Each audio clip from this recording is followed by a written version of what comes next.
Père, on peut le dire. Tu me satisfais. Mais par moment, on ne s'en rend pas compte. Véritablement. On ne s'en rend pas compte. Bien-aimés, écoutez-moi bien ce matin. Nous vivons dans un monde où beaucoup de personnes veulent aider Dieu. Beaucoup de gens veulent aider Dieu. Ah, c'est bien. Quand il y avait tarde, enfin, moi je n'appellerai pas ça tarder, parce que pour certains c'est tardé, eh bien, on veut accélérer les choses.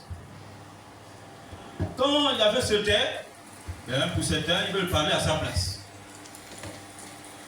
Quand il y avait agi lentement, et là encore, pour certains on dira lentement, eh bien, on veut lui prêter nos mains. Mais bien aimé, j'ai une parole prophétique pour chacun d'entre nous ce matin. Arrête d'aider Dieu. Arrête d'aider Dieu. Yahvé n'a jamais demandé ton aide. À aucun moment. Jamais que Yahvé est venu chez quelqu'un et dit vraiment là je ne peux pas, j'ai besoin de ton aide. C'est pas possible. Ça ne l'est pas du tout.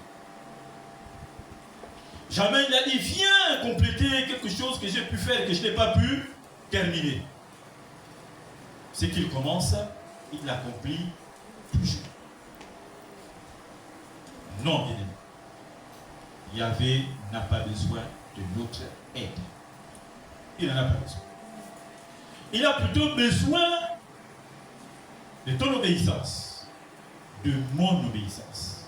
C'est de ce dont il a besoin. Pas de notre aide. Il n'y a rien que nous puissions faire que Dieu lui-même ne peut pas faire, ne peut pas accomplir. Il a besoin plutôt de notre foi. Il a besoin de notre patience.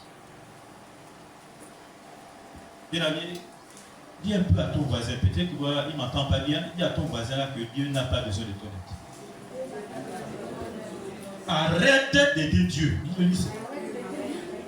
Non, dis-lui encore. Alléluia. Lisons le texte suivant. Genèse 16, 10.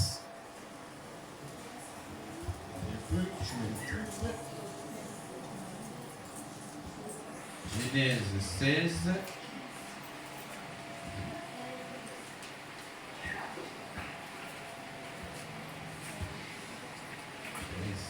À partir du verset 1 jusqu'au verset 5.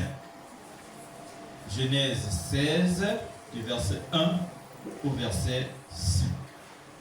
Si quelqu'un est à la page, il nous fait la lecture. Merci. J'ai la parole de Dieu dans Genèse 16, verset 1 à 5. Sarai, femme d'Abraham, ne lui avait point donné d'enfant. Elle avait une servante égyptienne nommée Agar. Et Sarai dit à Abraham, voici l'Éternel m'a rendu stérile. Viens, je te prie, vers ma servante. Peut-être aurais-je par elle des enfants. Abraham écouta la voix de Sarai. Alors Sarai, femme d'Abraham, prit Agar, l'Égyptienne, sa servante, et la donna pour femme à Abraham, son mari. Après qu'Abraham eut habité 10 années dans le pays de Canaan, il alla vers Agar et elle devint enceinte. Quand elle se vit enceinte, elle regarda sa maîtresse avec mépris. Verset 5. Et Sarai dit à Abraham, l'outrage qui m'est fait retombe sur toi. J'ai mis ma servante dans ton sein, et quand elle a vu qu'elle était enceinte, elle m'a regardé avec mépris. Que l'Éternel soit juge entre moi et toi. Amen. Alléluia. Amen. Nous voyons bien que Sarai a voulu aider Dieu. Dieu a fait une promesse. Il a fait la promesse. Mais entre le moment de la promesse et sa réalisation, cela a pris énormément de temps. Sarai s'est dit, il faut donner un coup de pouce à Dieu. Elle fait son mari, elle convainc son mari d'aller avec sa servante Agar. Le pauvre, il a quand même boudé. Mais pour faire plaisir à sa femme, il était obligé. Voici que naît Ismaël. Voici que naît Ismaël.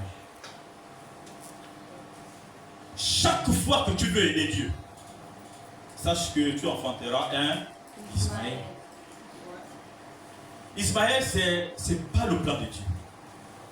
Ismaël, c'est quelque chose qui n'est pas prévu. On n'a jamais voulu. Mais toi, tu provoques ça. Tu provoques cette chose-là que Dieu n'a jamais demandé. Mais sache que à chaque fois que tu vas aider Dieu, tu vas faire naître un Ismaël et tu vas assumer les conséquences. Tu montes, tu descends, tu vas assumer les conséquences. Voici déjà elle-même, elle a commencé. Elle dit, cette fille-là me regarde déjà de haut. Elle me méprise déjà. Parce qu'elle porte ton enfant. Elle était en train de souffrir à cause de cet enfant. D'abord, même depuis la grossesse, elle souffrait déjà. Parce que cette Agar-là avait déjà pris des déserts à cause de cette grossesse. Sarah souffrait. Et je suis sûr qu'elle souffrait même plus que dans l'attente de la réalisation de la promesse de Dieu. Elle le souffrait plus. Parce que là, Agar, elle savait que là, il y a un enfant. Et que la porteuse, entre guillemets, on va l'appeler ainsi, faisait le malin. Donc elle souffrait davantage. Bien aimé, Dieu n'a pas besoin de notre aide. Il faut que l'on retienne ça. Il n'a pas besoin de notre assistance. Et je me répète, il a besoin de notre obéissance. C'est que Yahweh a promis, il accomplira. Il l'accomplira certainement. Et il n'a véritablement pas besoin de notre coup de main. Lisons un peu Psaume 50, verset 12. Là, on va encore voir qu'effectivement, Yahweh n'a pas besoin de notre aide. Psaume 50, verset 12. Si quelqu'un peut me lire. La Bible déclare, si j'avais faim, je ne te le dirais pas, car le monde est à moi, et tout ce qu'il renferme. Si j'avais faim, car ce que le monde renferme m'appartient. Qu'est-ce qu'on va donner à Dieu? En fait, il vient dire ici, si j'avais un besoin, quand il dit si j'avais faim, je ne te le dirais pas. Est-ce que tu ne vas pas me nourrir? Tu ne vas pas me nourrir. Donc si j'ai un quelconque besoin, ce n'est pas à toi que je vais m'adresser pour assouvir ce besoin-là. Moi, ce que j'attends de toi, c'est que tu puisses obéir à ma parole, tout simplement. Je ne te demande pas une quelconque aide. Quand bien même, il a des yeux que nos yeux, les pieds que nos pieds, les mains que nos pieds, nos mains, mais il agit par nous, c'est lui qui agit. Alléluia. Et toutes ces choses, de toute façon, même la création est arrivée. Je ne pense pas que Dieu a créé une main ou aller attraper quelque chose pour dire que la chose là soit. Il a tout simplement parlé. Et les choses se sont faites. Donc il n'a pas besoin de notre aide. Ajoutons Acte 17, 24, 25.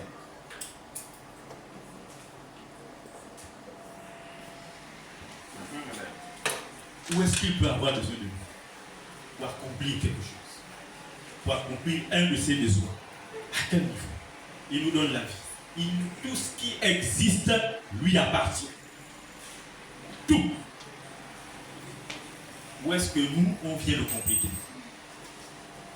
À quel moment il serait incapable d'accomplir quelque chose sans nous? À quel moment?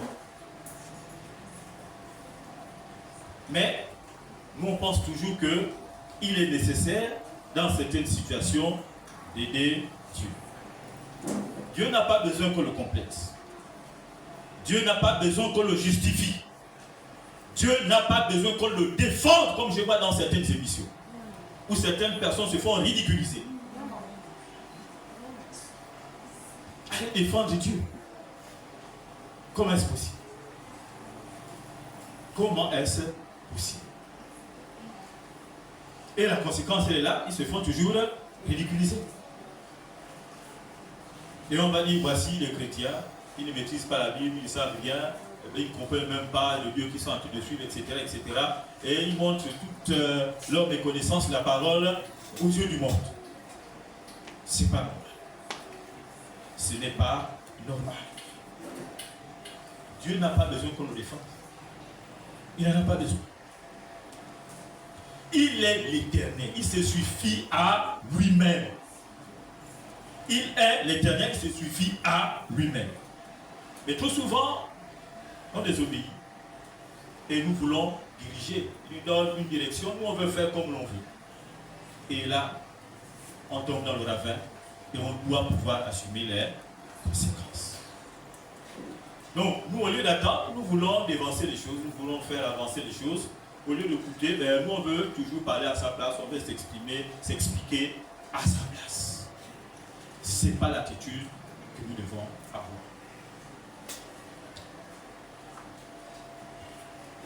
Et s'il y a besoin encore, il peut encore dire, je n'ai pas besoin de ton aide, j'ai besoin de ta foi. C'est de ta foi dont tu as besoin. C'est ce qui compte chez lui. Alléluia. Quand tu veux aider Dieu, en réalité, tu agis par peur ou encore par impatience. On l'a vu un peu avec Sarah. Elle a été impatiente.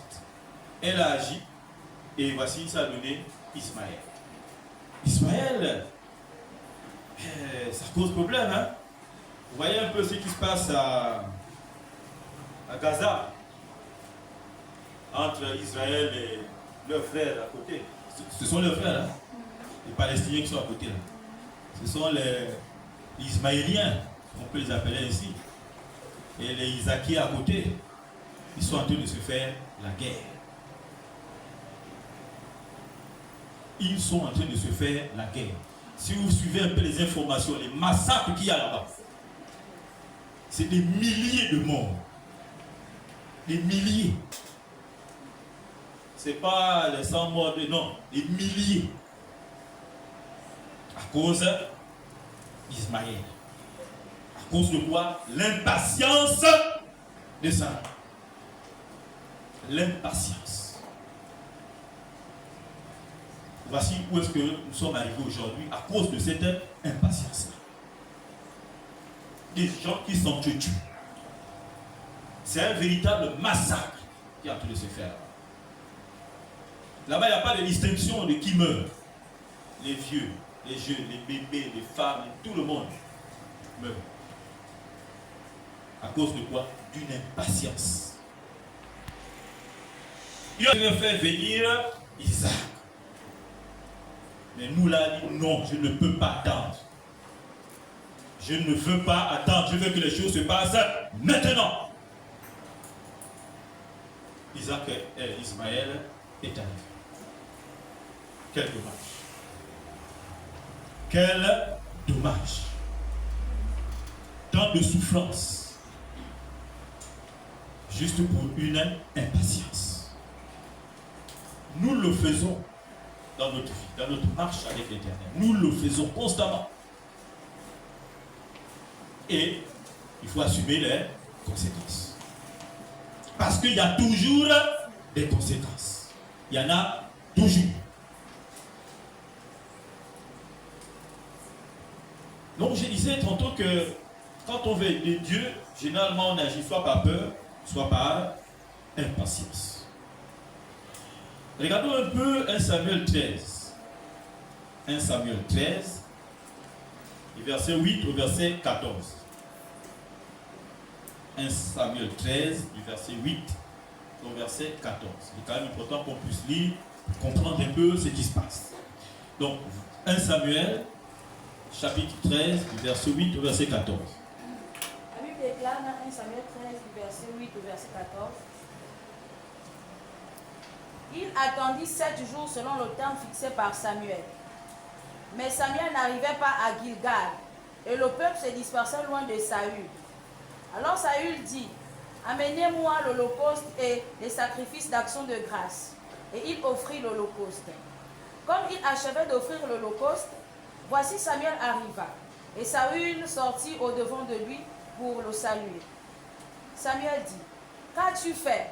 Saül répondit, lorsque j'ai vu que le peuple se dispersait loin de moi, que tu n'arrivais pas au terme fixé, et que les Philistins étaient assemblés à Michmash, je me suis dit, les Philistins vont descendre contre moi à Gilgal, et je n'ai pas imploré l'Éternel. C'est alors que je me suis fait violence et que j'ai offert l'holocauste. Samuel dit à Saül, tu as agi en insensé. Tu n'as pas observé le commandement que l'Éternel, ton Dieu, t'avait donné. L'Éternel aurait affermi pour toujours ton règne sur Israël. Verset 14. Et maintenant ton règne ne durera point. L'Éternel s'est choisi un homme selon son cœur. Et l'Éternel l'a destiné à être le chef de son peuple. Parce que tu n'as pas observé ce que l'Éternel t'avait commandé. Voici quelqu'un d'autre. Le roi Saül. Il est en guerre. Le Seigneur vous rassure. Fais seulement ton sacrifice et tu as la victoire sur ces Philistins et tu auras ton trône affermi dans les 7 jours. Et celui qui devait faire le sacrifice, c'est le prophète. Mais malheureusement pour lui, les 7 jours passent. Il s'est dit, mais là, c'est foutu. Le Seigneur a dit bien, tu attends. Tu attends que le sacrifice là se fasse. Et ton trône sera affermi, tu auras la victoire sur toutes ces personnes-là qui sont en train de t'embêter. Lui, il s'est dit non, ça ne peut pas aller comme ça. Là où la population est déjà en train de se disperser, les Philistins arrivent, là je suis foutu. Donc je vais faire le sacrifice moi-même. Et il a fait le sacrifice lui-même. Conséquence, il a tout perdu. Il a été rejeté par le Seigneur. Il a perdu son trône. Impatience. Et même là encore, il avait peur. Parce qu'il se disait que si les Philistins arrivent là, avec la démobilisation de son armée là, parce que les gens étaient déjà un peu démobilisés. Il s'est dit que s'ils arrivent là, nous sommes morts, moi je suis foutu et le royaume est parti. Il avait peur. Il a agi. Il s'est dit, bon, comme l'Éternel, lui, il accomplit toutes ses promesses là. Si je fais le sacrifice, eh bien, on aura la victoire et j'aurai mon trône affermi. Il sait qu'il est fidèle. Mais fidèle, pas dans le désordre. Ce n'est pas lui qui devait faire ce sacrifice. Et tout a échoué. Là encore, il a voulu donner un coup de pouce à Dieu. Et le coup de pouce a été un gros coup de pied pour lui. Ils se sont retrouvés hors du trône. Et il a tout perdu. La peur, l'impatience. Parce qu'on veut aider Dieu. Celui-là qui se suffit à lui-même. Celui-là qui t'a créé. Qui a créé toutes les choses qui existent. On veut lui apporter de l'aide. Et nous sommes forts. Hein? Nous sommes véritablement forts. Il a été rejeté. Il n'a pas voulu attendre la promesse. Il a été déchu. Mon frère, ma soeur, je reviens toujours. Je vais toujours répéter ça. On n'est pas Dieu. N'aide pas Dieu. Quand tu fais ça, tu lui montres que tu n'as pas confiance en lui. Tu ne crois pas à sa parole. Tu doutes de ce qu'il dit. Et là, c'est dangereux. Là, ça veut dire que tu n'as pas foi en lui. Et si tu n'as pas foi en lui, eh bien, il te tourne le dos. C'est terminé parce que tu n'es pas agréable devant lui. Tu ne l'es pas. Et comment est-ce qu'il va encore accomplir des grandes choses pour toi? Toi qui lui tourne le dos. Parce que là, en réalité, c'est toi qui lui tourne le dos. Puisque tu ne lui fais pas confiance. Tu te dis, peut-être qu'il va agir, peut-être pas. Bon, je ne sais pas s'il va vraiment agir. Tu es dans les peut-être, tu es dans le doute, tu ne lui fais pas confiance. Tu n'as même pas besoin de dire, ah Seigneur, je ne te fais pas confiance. Dès que tu es dans le doute, tu es dans la peur, l'impatience, tu montres que tu ne lui fais pas confiance. C'est clair et net. Tu ne lui fais pas confiance. Tu n'as pas foi en lui. Et tu ne verras rien de grand de sa part. Absolument rien. Alléluia.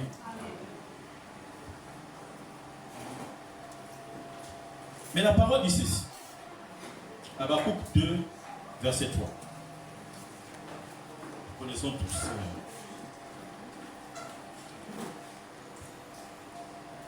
Oui, bien aimé, dès que tu cesses d'avoir confiance en lui, tu rentres automatiquement dans la désobéissance. Automatiquement. Oui, quelqu'un pour nous lire Habakkuk 2, verset 3. Je lis la parole de Dieu dans Habakkuk 2, verset 3. La Bible déclare: car c'est une prophétie dont le terme est déjà fixé. Elle marche vers son terme et elle ne mentira pas. Si elle tarde, attends-la, car elle s'accomplira. Elle s'accomplira certainement. C'est une prophétie qui est déjà fixe. C'est fixé. Donc ça va forcément arriver. La prophétie va forcément s'accomplir. Mais toi tu te dis, ça peut ne pas s'accomplir. Mais là tu désavoues Dieu. Tu dis non Dieu, sincèrement, ta parole, ça ne compte plus trop pour moi. Parce que là tu m'as dit que je serais ceci, mais j'attends depuis là, ça ne vient pas. Donc moi je vais prendre un autre chemin. Mais le chemin que tu prends là, tu vas les regretter énormément et amèrement en prenant ce chemin. Parce que ce n'est pas le chemin qu'il a prévu pour toi. Même si le chemin par lequel il te fait passer est très long, comme Saraï a dû attendre. Mais attends. Sauf si tu n'as plus confiance en lui. Parce qu'à un moment donné, il faudrait que nous soyons cohérents avec nous-mêmes. Si on a fait le choix de suivre Christ, il n'y a pas de raison que l'on prenne certains principes et qu'on rejette d'autres. Il n'y a pas de raison qu'on prenne une partie de sa parole et on rejette l'autre partie. Là, ça veut dire qu'on n'a pas fait véritablement le choix de le suivre. On ne l'a pas fait. Et tant qu'on est en train de danser comme ça, on ne verra jamais ces grandeurs dans notre vie. Tu ne peux pas te dire que tu es chrétien et puis tu te dis, ben là, j'ai douté un peu. C'est pas possible. Ça veut dire qu'en réalité, tu n'es pas converti. Tu ne l'es pas. Sinon, ben, tu n'agirais pas de cette manière-là. Il n'y a pas de raison que pour certaines situations, tu crois, tu as confiance, tu as la foi. Pour d'autres situations, eh ben, tu ne crois plus, tu n'as plus la foi. C'est quelle est cette foi qui danse comme ça? Elle part et revient. Il faut être conséquent avec nous-mêmes, il faut être cohérent. Tu dis une chose, ce que tu fais doit être conforme à ce que tu dis. Tu ne peux pas dire une chose, on chante tous les jours, on prie tous les jours, j'ai confiance en toi, vraiment, etc. Mais lorsqu'arrive le moment d'appliquer cette parole, eh bien, ça devient compliqué. Ça devient compliqué. Et pourtant on chante, on prie. Tous les jours. Et ça reste que des chants. Ça ne reste que des paroles vaines et vides. Nous ne continuons pas à être aussi vides. Parce que là, ça va ressembler à ces tonneaux vides. On tape, ça fait énormément de bruit parce qu'il n'y a rien. Donc on vient, on prie là, on prie. On se dit là, le frère là, non, le Saint-Esprit va même apparaître là. Quand il prie. Mais vide. Vide. Celui-là, non, le frère là, quand tu le vois, non. Là, lui, là, la piété est en lui, quoi. Quand tu arrives, on va te dire que c'est le type là qui allait voler là-bas, il dit non, c'est pas possible. Le frère là, lui là, s'il y a un chrétien sur terre, c'est lui. Et pourtant. Alléluia. Donc, une fois de plus, la prophétie, son temps est déjà fixé, son accomplissement. Tu n'as rien à faire. Tu attends. C'est tout. Donc, tout simplement, rappelle un peu à ton voisin que attends Dieu ne le remplace pas. Rappelle-nous ça. Attends Dieu ne le remplace pas. Il ne faut pas le remplacer. Parce que celui que tu viens maintenant au remplacement, là, il n'a pas le même pouvoir. Il n'en a pas. Alléluia. Amen. Dieu n'est pas en retard. Il n'est jamais en retard. C'est nous qui sommes trop pressés. C'est nous qui sommes trop pressés. C'est nous. Aider Dieu peut être mortel. Et vous voyez déjà l'exemple que je vais prendre. Quelqu'un voit déjà l'exemple. Quelqu'un qui est mort parce qu'il a voulu aider. Voilà. Lisons-le dans 2 Samuel 6, du verset 6 au verset 7. Facile, ça. Ici, il avait donné des instructions. Les seules personnes qui peuvent toucher l'arche, c'est là, les Lévites. Le reste là, vous ne touchez pas. Il le savait. Il le savait. Mais il voit la charrette, elle part comme ça. Quand l'arche part, l'arche va tomber. Mais dans son cœur, c'est quoi? C'est un énorme respect. L'arche va aller au sol. Mais c'était comme un sacrilège. Il ne pouvait pas laisser faire une telle chose. Mais quand il repart, là, cette fois-ci, ça va tomber. Quand ça part, il récupère, il attrape. Pétrifié. Il est mort. Il a voulu aider Dieu. Les gens qui étaient chargés de ça, ils étaient là. Ils n'ont pas réagi. Et pourtant, ils étaient là. Mais qu'est-ce qui lui a piqué pour agir? Il voulait aider Dieu. Il voulait aider Dieu. Il ne voulait pas voir Dieu par terre. Hein? L'arche qui symbolisait un peu cette alliance avec Dieu par terre. Et pour lui, c'était impensable. Il ne pouvait pas accepter ça. Jean dit, il a préféré mourir que de voir ça. Mais il est mort. Il est mort. Parce qu'il a voulu aider Dieu. Et pourtant, l'intention était bonne. Mais c'était interdit. C'était interdit. Ce que Dieu veut, c'est notre obéissance. Il aurait obéi, mais là, ça ne serait pas tombé. Il serait en vie. Et il continuait tranquillement sa marche. Ces choses-là arrivent par moment pour que les uns et les autres comprennent quelle est la justesse de certaines paroles. Quelle est l'importance des règles établies. Et quand on les enfreint, ce que l'on peut subir comme conséquence. Quand la règle est dictée, elle est dictée. Ce n'est pas à toi de trouver des tournures pour venir arranger les choses. Ce n'est pas toi. Alléluia. C'est comme certains qui disent, moi, je ne suis pas l'État. Ce n'est pas moi qui fais certaines choses, c'est l'État. Quand bien même lui-même aussi, c'est l'État. Alléluia. Eh bien, il y a aussi, dans la vie de tous les jours, des gens qui font des choses interdites. Pour la gloire de Dieu, soi-disant. Le type, il va arriver là, il dit non, il veut montrer que Dieu est puissant, il invente un témoignage. Oh, moi j'ai souffert de ceci, j'ai souffert de cela, Dieu m'a guéri. Mensonge. Véritable mensonge.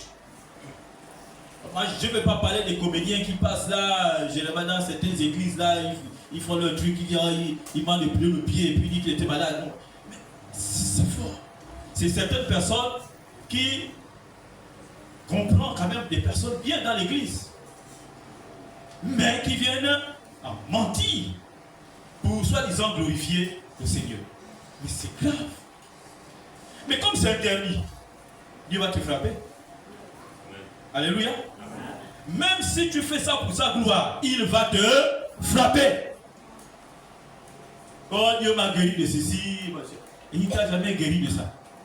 Tu viens mentir. Il va tout un peu. Et peut-être même il y a quelqu'un qui va même affirmer que lui, il n'a jamais eu la maladie là.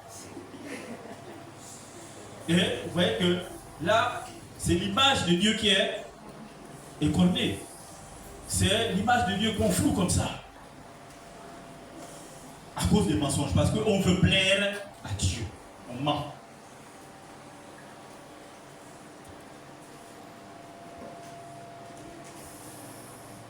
Donc il faut que véritablement on puisse arrêter avec ce genre de comportement. Alléluia. Il y a des gens qui sont même dans la manipulation de pouvoir amener par exemple les gens à l'église. Et pourtant c'est une bonne chose qu'il amener les gens à l'église. Mais ils manipulent. Ils manipulent les gens pour les amener à l'église. Et ceux-là qui viennent là, ils ne sont même pas dans la vérité parce qu'ils sont sous l'emprise de sa manipulation. Et on va dire, oh mais le frère là, tous les jours, il amène les âmes à l'église, etc., etc.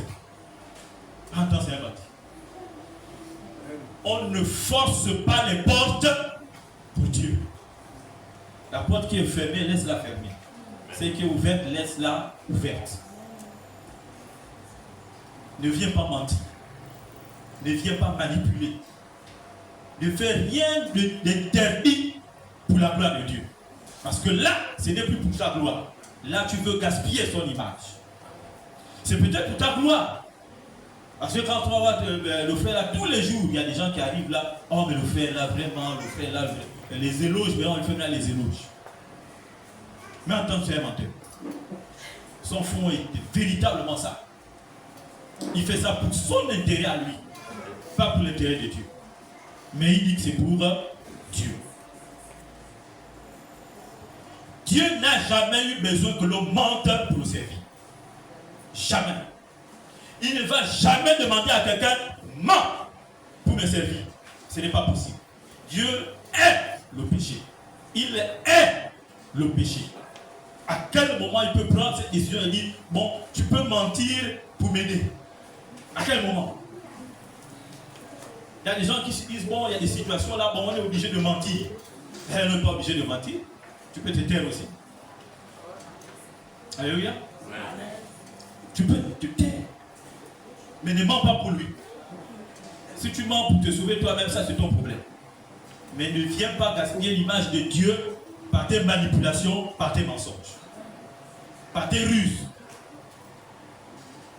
Pas du tout. Véritablement ne pas le faire. Lisons Romains 3.8. Romains 3.8. Pourquoi ferions-nous le mal afin qu'il arrive du bien? Et Paul répond, une telle pensée mérite condamnation. Pourquoi ferions-nous le mal afin qu'il arrive du bien? Pourquoi je vais mentir pour glorifier Dieu? Ça là, c'est condamnable. C'est condamnable. Une bonne fois pour toutes, c'est condamnable. On ne peut pas faire le mal pour le bien. Alléluia. Et là, c'est Paul qui le dit. Il dit une telle pensée. Si tu penses comme ça là, c'est condamnable.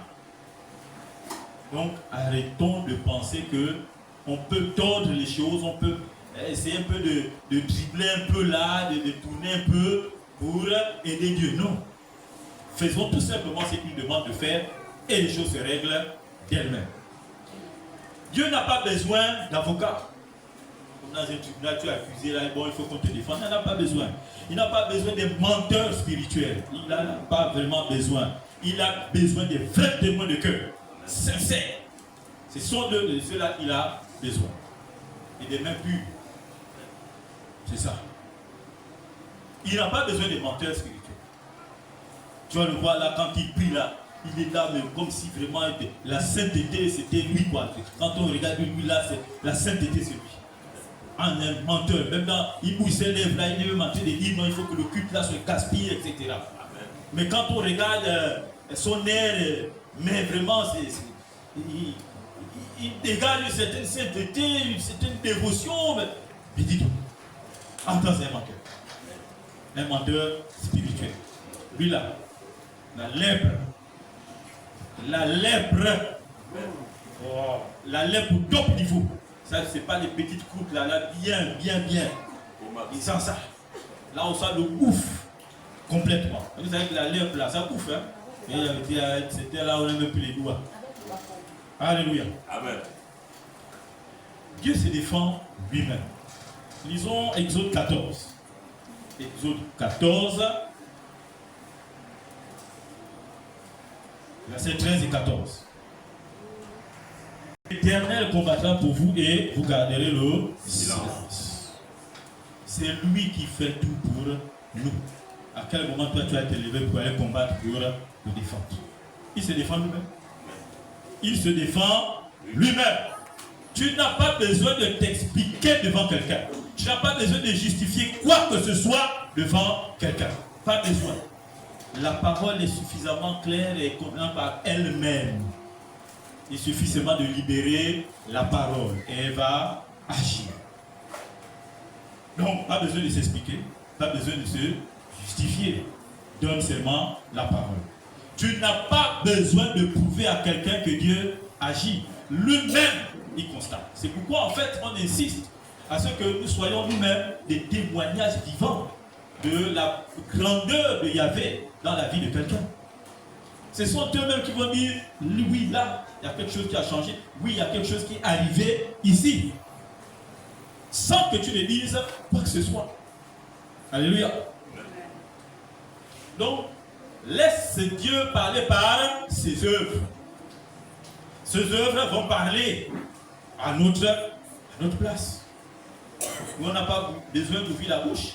Parce qu'il a tout simplement, moi je combats, désirez-vous seulement, gardez le silence. Moi, je fais le reste. Donc, même pendant qu'on pense que Dieu ne fait rien, dans le silence, il travaille. Il travaille. Et c'est Jean 5, 17 qui le précise. Mon Père agit jusqu'à présent. Depuis toujours, jusqu'à présent, il agit toujours. Il ne s'est pas arrêté d'agir. Donc pour nous, il agit aussi. Et il agira toujours. Alors, s'il agit toujours, pourquoi veux-tu l'aider? S'il agit toujours, pourquoi veux-tu l'aider? Tu l'as vu en difficulté. Est-ce que tu as vu Dieu en difficulté pour que tu puisses prendre la décision de venir l'aider? C'est quelle difficulté? Il faut nous édifier un peu. Ce n'est pas Dieu qu'on va chercher à mettre en confiance, c'est nous qui devons nous mettre en confiance. Donc si quelqu'un a vu Dieu en difficulté, qu'il ne nous fasse pas, comme ça peut-être que tous ensemble là, ça va constituer une force et on pourra aider Dieu dans sa difficulté. Au moins on sera tous contents, on a aidé Dieu. Hein, au lieu que lui nous aide tous les jours, mais nous aussi, on l'a aidé. Hein, peut-être qu'il a besoin d'1 milliard, comme ça on va cotiser. Hein, bien, je ne sais pas moi, il souffre quelque part, on va lui apporter les médicaments. Paracétamol. C'est maintenant un autre paracétamol. Quand tu veux aider Dieu, tu finis toujours par payer le prix. Quand tu veux aider Dieu, tu finis toujours par payer le prix. Le prix de ta peur, le prix de ton impatience. Tu vas payer. Sarai a eu Ismaël. Elle a perdu la paix dans son foyer. C'était chaud là. Abraham, il faut aller voir la fille là. Moi, je n'aime pas les filles impolies comme ça là. Il faut aller parler avec elle. Moi, je ne veux pas. Depuis qu'elle est enceinte là, elle me parle de n'importe comment, ma chère. Elle n'avait plus la paix. Il était dans le ventre. Il n'était même pas encore né. Il n'y avait plus la paix dans la maison. Alors c'est sûr qu'Abraham me disait, ben, écoute, c'est toi qui m'as forcé, moi je ne voulais pas. Il faut me l'assumer. Ah non, non, non, oui, c'est une esclave, moi je suis ta femme. Il faut parler avec elle. Il dit, mais c'est toi l'esclave, va parler toi-même. Et voici, dispute dans la maison. À cause de quoi? L'impatience. L'impatience. Saül a offert le sacrifice. Il a demandé le sacrifice. Ça a été fait. Pas comme il a voulu. Et il a perdu sa royauté. Il a payé le prix. On paye toujours le prix. Usa a touché l'arche. Alors lui, il a payé le prix ultime. Il est enterré. Il est parti. Il est mort. Bien-aimé, ce que tu enfantes dans la chair, ce que tu enfantes dans la chair, tu vas nourrir ça par la chair.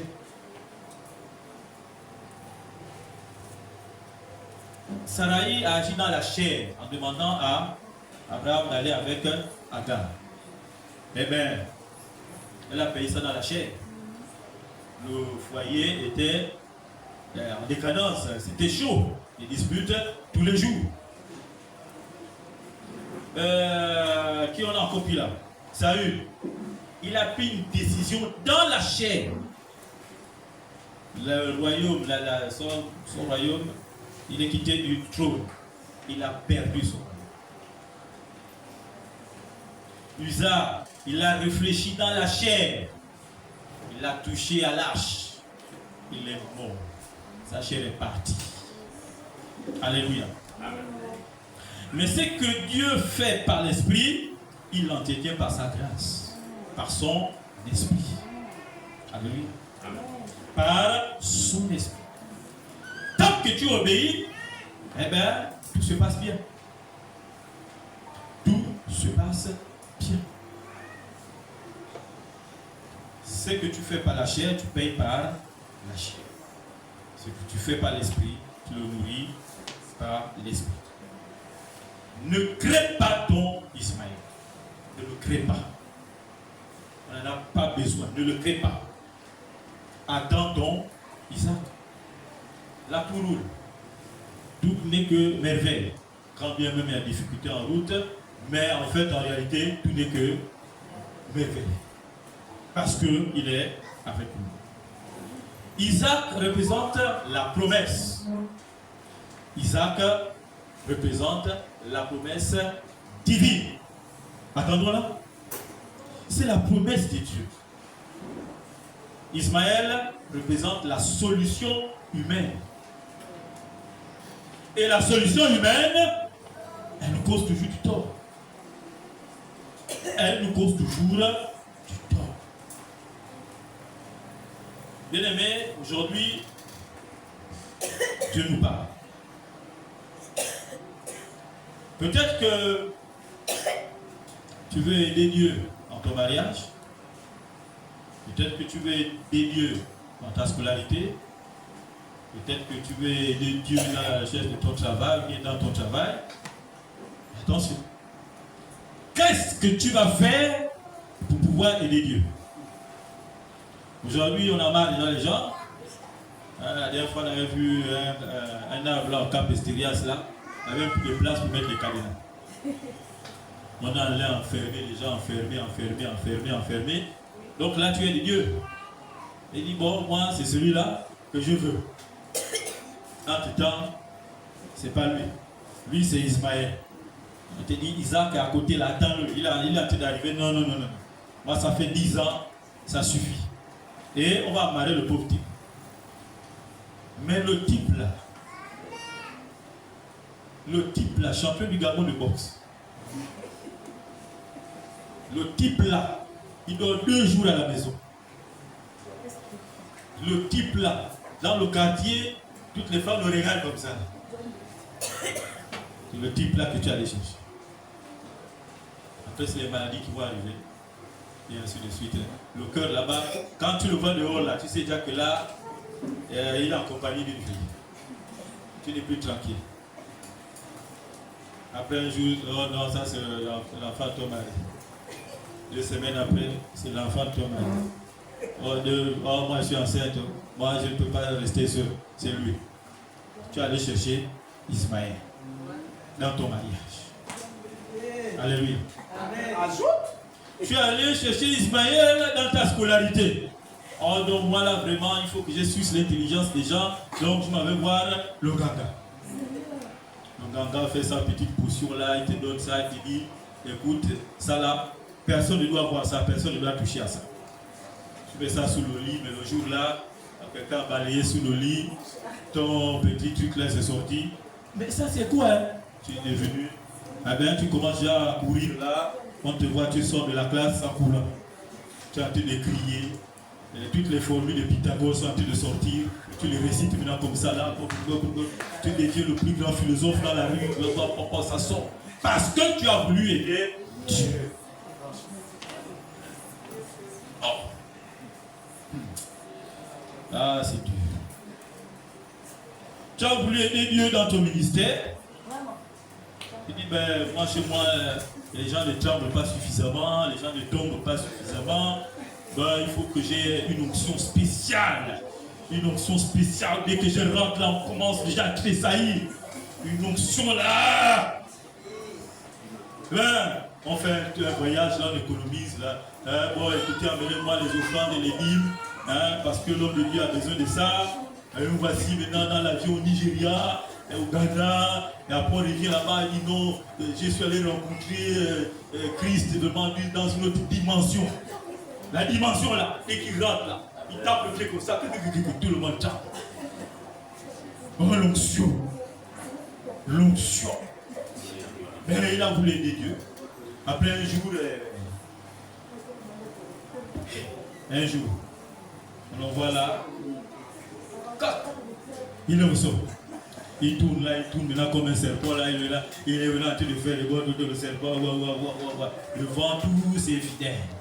Il est là, parce que il a voulu aider Dieu. Ah. Oui, c'est l'onction. Enfin, peut-être aussi que tu peux aider Dieu à te bénir aussi un peu plus vite. Hein? Je ne sais pas ce que tu peux faire pour que Dieu te bénisse maintenant un peu plus vite. Il dit, aide-le un peu. Peut-être que tu trouves que tu n'es pas suffisamment béni.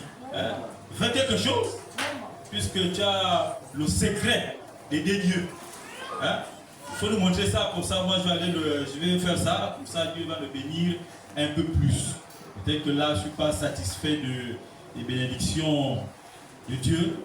Ça, au moins, tu nous montres la vôtre.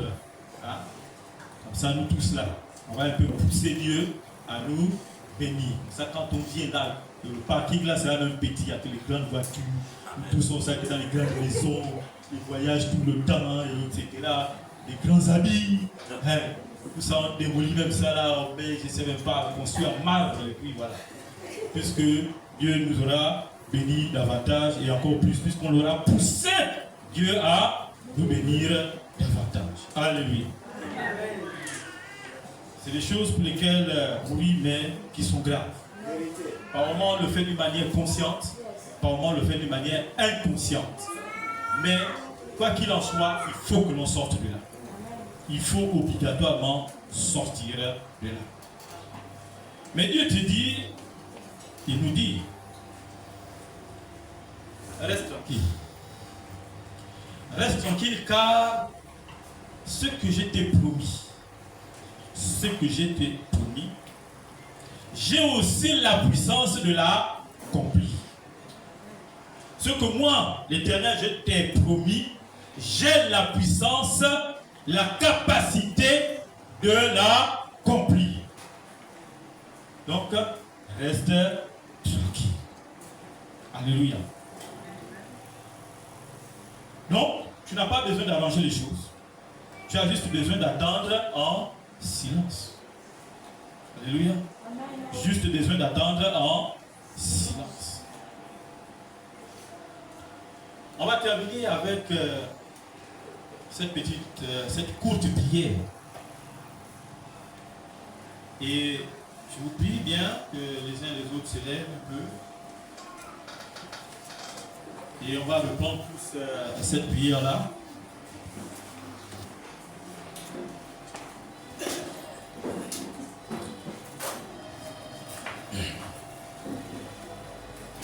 Seigneur, pardonne-moi pour toutes les fois où j'ai voulu t'aider.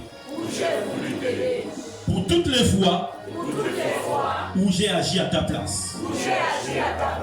Pour toutes les fois où j'ai voulu défendre ton nom. Au lieu d'obéir à ta parole. Donne-moi un cœur patient.